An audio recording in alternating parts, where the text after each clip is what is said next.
सुप्रभात बच्चों। आज हम कक्षा 5 के पर्यावरण अध्ययन विषय का पाठ 20 खेती से खुशहाली का आगे का प्रकरण फसल उत्पादन में कमी, इसके बारे में पढ़ेंगे। तो देखो, इससे पहले हम पढ़ रहे थे कि छगना राम ने अपने मामा जी को एक पत्र लिखा और उसने ये बताया कि उसने अपने खेत में मूंग, मोठ, तिल और बाजरा आदि फसलें बोई हैं और इन फसलों के लिए वो बीज सहकारी समिति से और बाज़ार से लेकर आया है।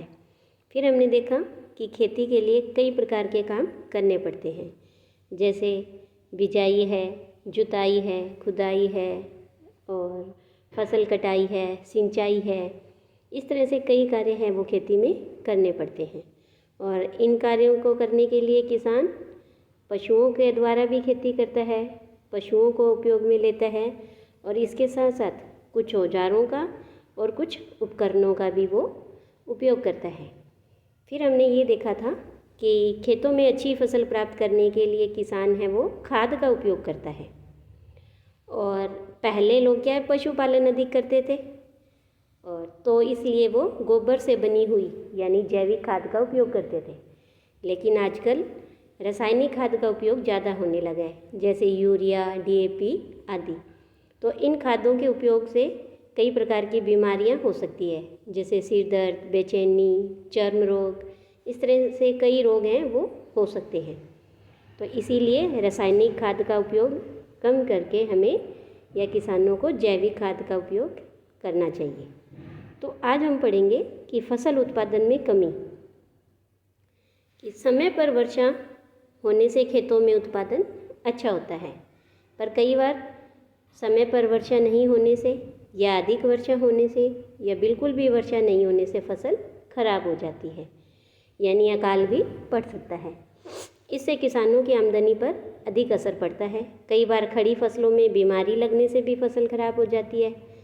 किसान जितनी राशि खेती हेतु व्यय करता है उतना पैसा भी उसे कई बार नहीं मिल पाता है, यानी उसने बीज खरीदने में, उपकरण खरीदने में, औजार खरीदने में जितना पैसा लगाया था, जितनी राशि व्यय की, उसे उसकी भरपाई भी नहीं हो पाती। तो नीचे देखो कि एक प्रश्न है कि फसलों को बीमारी से बचाने के लिए कौन कौन सी दवाइयों का काम में लेते हैं। तो देखो कि फसलों को बीमारी से बचाने के लिए फास्फोरस से बनी हुई कई दवाइयाँ होती हैं और उसके अलावा डीडीटी आदि का भी काम में ले सकते हैं। इसके बाद दूसरा प्रश्न है, किसी किसान परिवार में कभी उत्पादन कम हुआ हो तो उसके कारणों का पता कीजिए, यानी कि उत्पादन किस वजह से कम होता है। तो देखो अभी हमने पढ़ा कि जैसे अगर कई बार समय पर वर्षा नहीं होती या अधिक वर्षा हो जाती है या बिल्कुल ही नहीं होती, यानी कि अकाल हो सकता है, सूखा पड़ सकता है और कई बार क्या है ज़्यादा सर्दी के कारण भी फसल खराब हो जाती है। दूसरा कि वो समय पर फसल को ना बो तब भी फसल खराब हो सकती है, इसी से उनके उत्पादन में कमी आ सकती है। इसके अलावा कि जानवर हैं वो फसलों को नुकसान पहुंचा सकते हैं, जैसे छगना राम ने जानवरों से बचाने के लिए खेत में बिजुका लगाया था, वो इसीलिए लगाते हैं ताकि जानवर हैं वो फसलों को नुकसान ना पहुंचाए।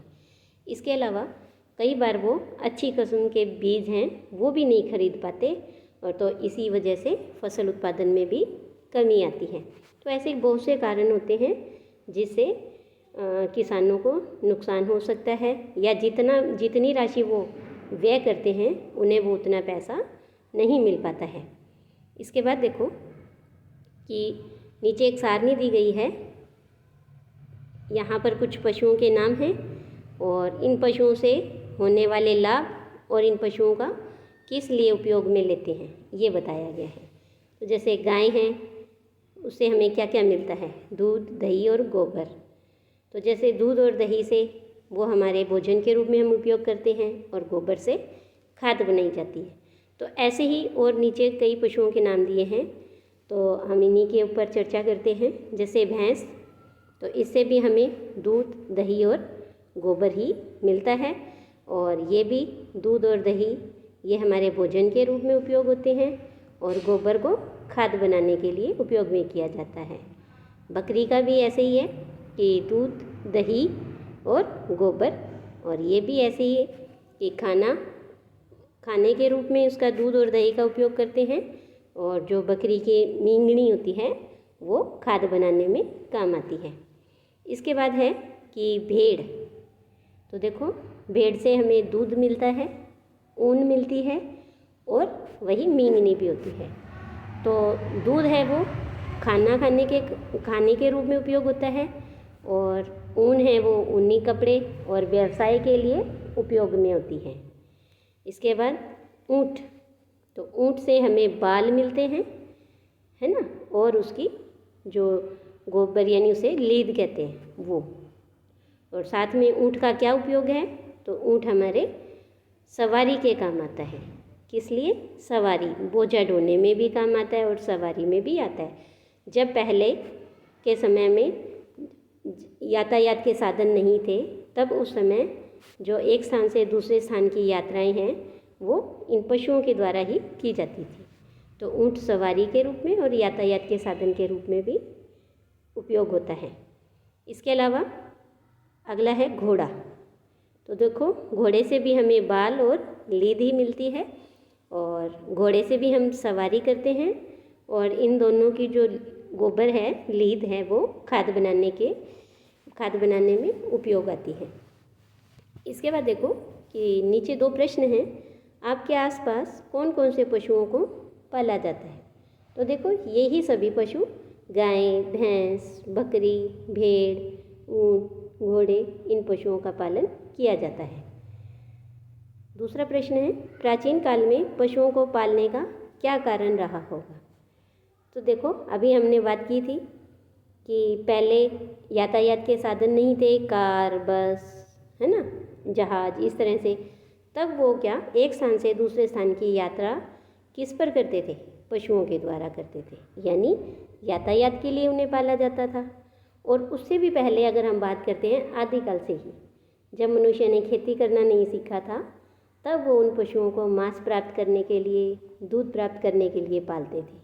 फिर धीरे धीरे उसने खेती करना सीखा, और फिर पशुओं के द्वारा वो खेती भी करने लगे। इसके बाद देखिए आगे, एक अगला बिंदु है हमारा कि पशुपालन के लिए पशु के स्वच्छ हवादार आवास, उचित और पौष्टिक आहार आदि का ध्यान रखा जाता है। जब हम बीमार होते हैं तो हमारी कार्य क्षमता पर बुरा प्रभाव पड़ता है, यानी हमसे काम नहीं हो पाता। इसी प्रकार पशु भी बीमार होते हैं तो उनकी कार्य क्षमता, उत्पादन आदि पर भी बुरा प्रभाव पड़ता है। तो पशुओं को भी कई प्रकार के रोग होते हैं, जैसे मुंह पका, खुरपका, थनैला आदि। तो नीचे देखिए, अपने आसपास की गौशाला में जाकर देखिए कि गोधन के लिए किस तरह की व्यवस्था की गई है। तो देखिए, हमारे आसपास जो गौशाला होती है, वहाँ पर गायों के रहने के लिए, उनके खाने पीने के लिए कई प्रकार की व्यवस्थाएं की जाती हैं। गायों को हरा चारा, चोकर और भूसा खिलाया जाता है। और अगर कभी वो बीमार होते हैं तो उनकी देखभाल के लिए एक पशु चिकित्सक हमेशा गौशाला में वो रहता है। तो और गौशाला को चलाने के लिए धन की व्यवस्था भी आवश्यक होती है। तो इसके लिए क्या करते हैं कि जो दानदाता हैं, सामाजिक लोग हैं, वो चंदा भी इकट्ठा करते हैं, और गौधन के लिए सरकारी धन भी गौशालाओं को प्रदान किया जाता है। इसके बाद देखिए, एक प्रश्न और है, पशुओं को रोग होने पर पशुपालक क्या करते हैं? तो देखो, अगर कोई पशु बीमार होता है या उन्हें किसी भी प्रकार का कोई भी रोग होता है तो पशुपालक उन्हें चिकित्सक को दिखाते हैं, और अगर आवश्यक होता है तो पशु को पशु चिकित्सालय ले जाकर भी उसका इलाज करवाते हैं।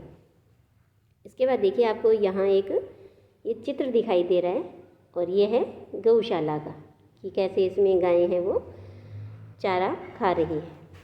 नीचे देखो, आजकल कुछ लोग खाने पीने की वस्तुओं और उसके कचरे को प्लास्टिक की थैली में डालकर फेंक देते हैं, और पशु उन्हें खा लेते हैं, जो कि पशुओं के पेट में जाकर ये थैलियाँ जमा हो जाती है, जिससे उनकी आंतें रुक जाती हैं और वे मर जाते हैं। आपको याद होगा, हमने पिछली कक्षा में भी यही बात पढ़ी थी कि प्लास्टिक का उपयोग है वो कम से कम होना चाहिए। इसके बाद देखिए कि पशुओं का उपयोग व्यवसाय के रूप में, यानी पशुओं के द्वारा व्यवसाय भी किया जाता है। कैसे कि अनेक लोग पशुपालन को व्यवसाय के रूप में अपनाते हैं। जैसे दुधारू पशुओं को पालकर दूध बेचने का व्यवसाय होता है, जिसे डेयरी व्यवसाय कहते हैं। घोड़े पालने वाले वो अनेक व्यवसाय करते हैं, जैसे तांगा चलाना, घुड़दौड़ में भाग लेना, खेलों के लिए घोड़े उपलब्ध करवाना, शादी में दूल्हे दुल्हन के लिए भी घोड़े उपलब्ध करवाना आदि। नीचे देखो 2 चित्र दिखाई दे रहे हैं आपको कि इसमें से जैसे पशुओं से दूध निकाला जा रहा है, फिर इसे वो दूध बेचेंगे, तो ये दूध बेचने का जो काम है वो डेयरी व्यवसाय होता है। और यहाँ पर घुड़दौड़ में घोड़े हैं वो भाग ले रहे हैं। तो नीचे एक प्रश्न है, आपके आसपास पशुपालन द्वारा कौन कौन से व्यवसाय किए जाते हैं?